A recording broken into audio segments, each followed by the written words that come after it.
Have you ever felt like you're praying, but no one's listening? Like your words don't even make it past the ceiling? Maybe the problem isn't your faith, but how you're praying. What if I told you that even something as sacred as prayer can be sabotaged by subtle, almost invisible attitudes? Many people pray every day, repeat beautiful words, quote Bible verses, yet still feel far from God. So what's missing? Jesus gave us a few clues along with two very direct warnings about how prayer can become ineffective without us even noticing. The good news? Fixing this can completely transform your spiritual life. In this video, we'll reveal two common prayer mistakes, explain what Jesus really meant when he spoke about prayer in the Sermon on the Mount, and most importantly, show you how to build an effective prayer life, one rooted in intimacy with God, sincerity, and deep spiritual connection. If you truly want to draw closer to God without formulas or empty repetition, stick with me until the end, because this might change the way you pray forever. Have you ever seen someone praying out loud, using lofty language, yet their heart seems distant from God? Jesus spoke directly about this when he warned against hypocrisy in prayer. The word hypocrite comes from Greek theaterete, referred to actors wearing masks. In prayer, it becomes a dangerous disguise, someone who speaks to God, but is really trying to impress others. The issue isn't public prayer, but the intention behind it.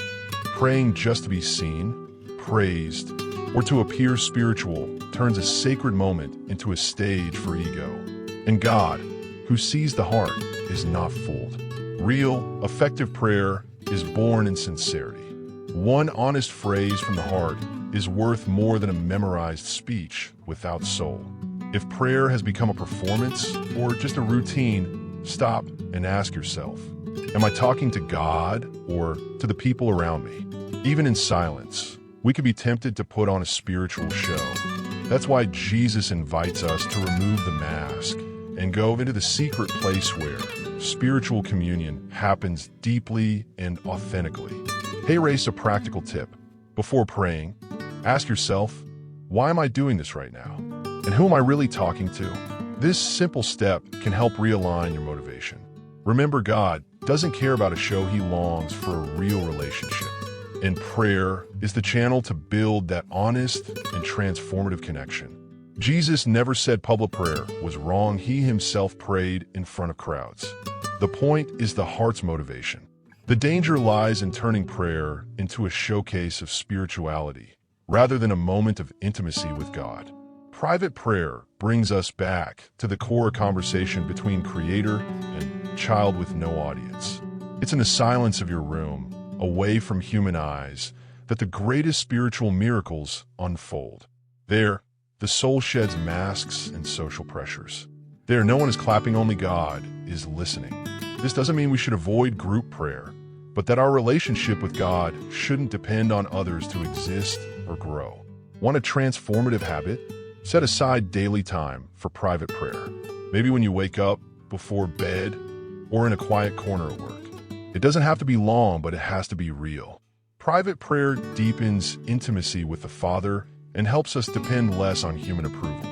That's where real spiritual strength is born. What's beautiful is that God rewards what's done in secret, not because he needs it, but because he knows that in that space, our hearts are more open to hear and be shaped. If you want to grow in Christian spirituality, start investing in those hidden moments where only you and God know what's being built.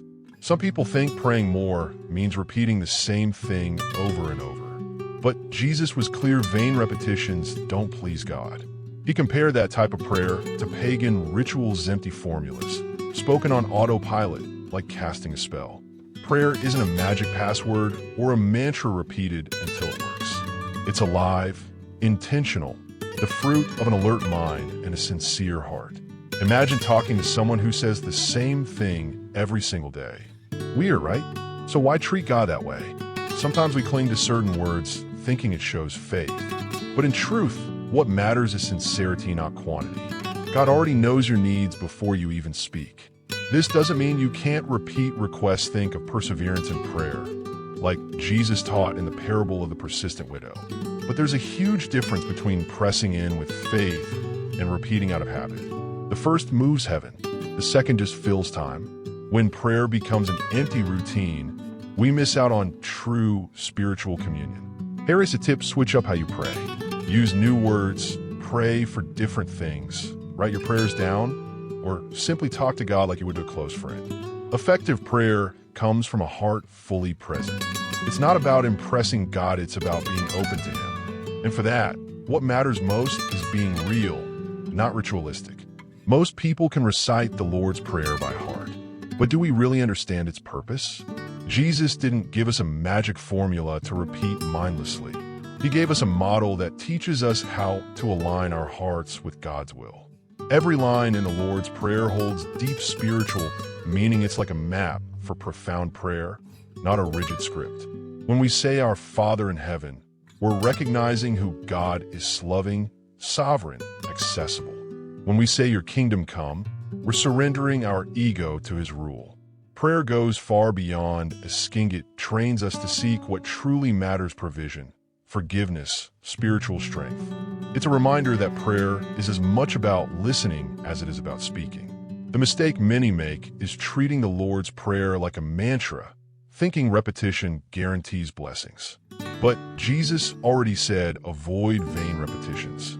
The true power lies in praying with awareness, absorbing each word and reflecting on what it means for your life.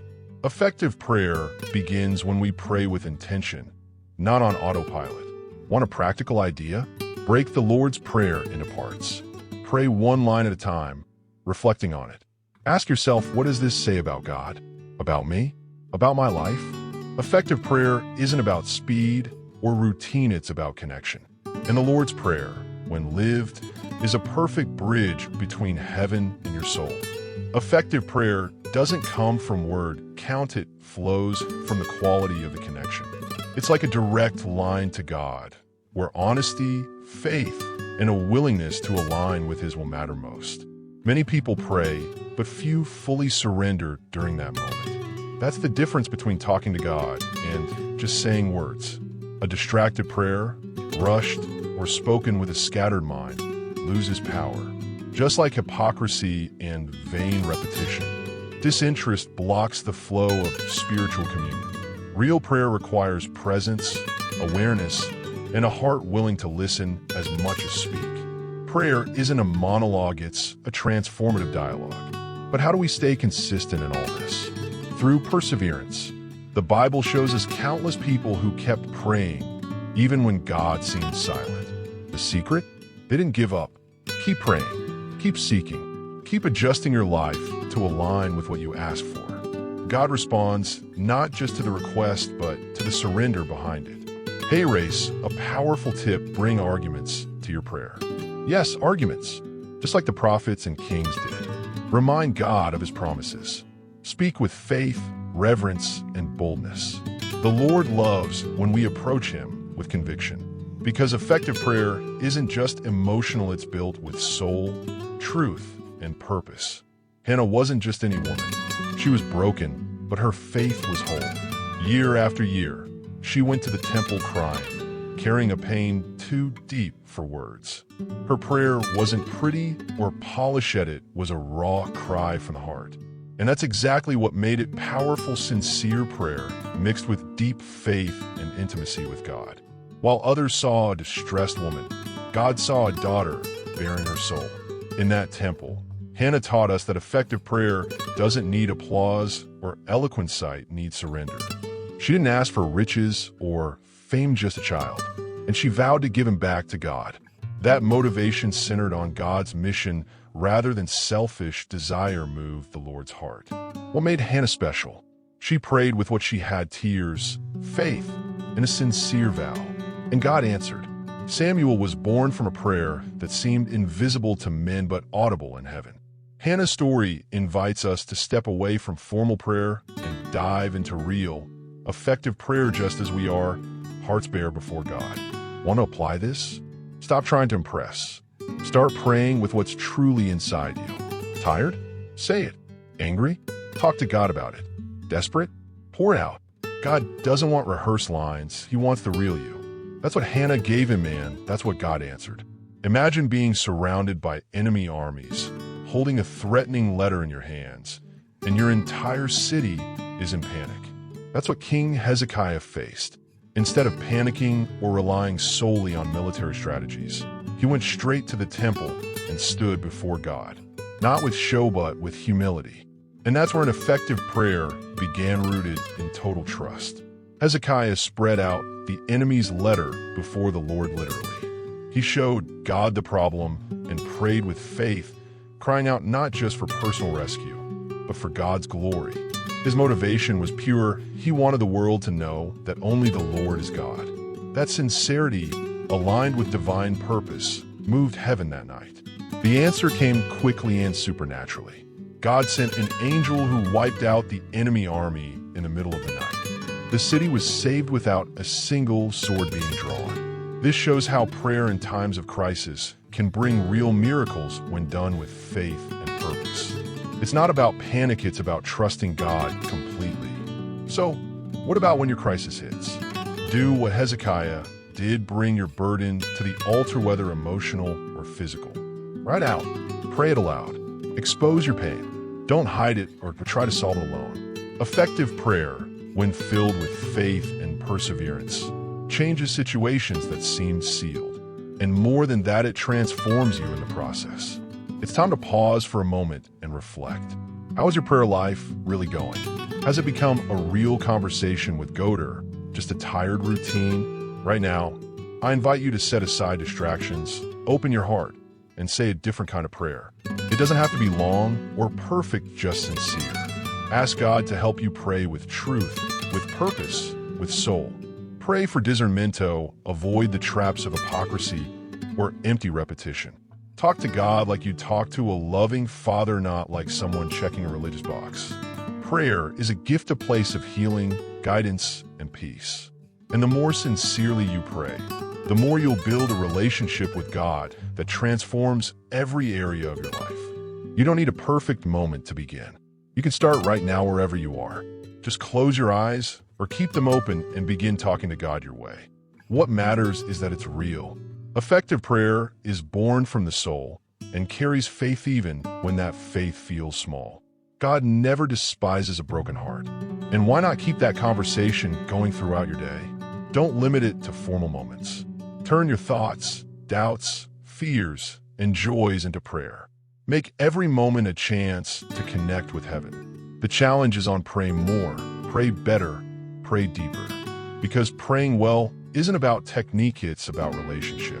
Now that you've learned what might be weakening your prayers and how to fix it, I ask you, how will you pray from now on?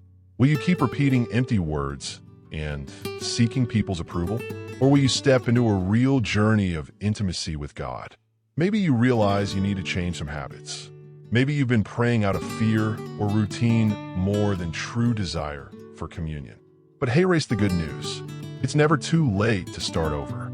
Every sincere prayer is a bridge built between you and the Father, and He is ready to listen with attention, love, and power. So why not put this into practice right now? Take a few minutes today to pray from the heart. No rush, no masks. Use everything we've talked about as inspiration, but let your soul shape the words. And if this video helped you in any way, don't keep it to yourself. Share it. Send it to someone who needs it. And of course, subscribe and turn on notifications, because there's so much more coming. And together, we're going to grow in faith, wisdom, and relationship with God, one step and one prayer at a time.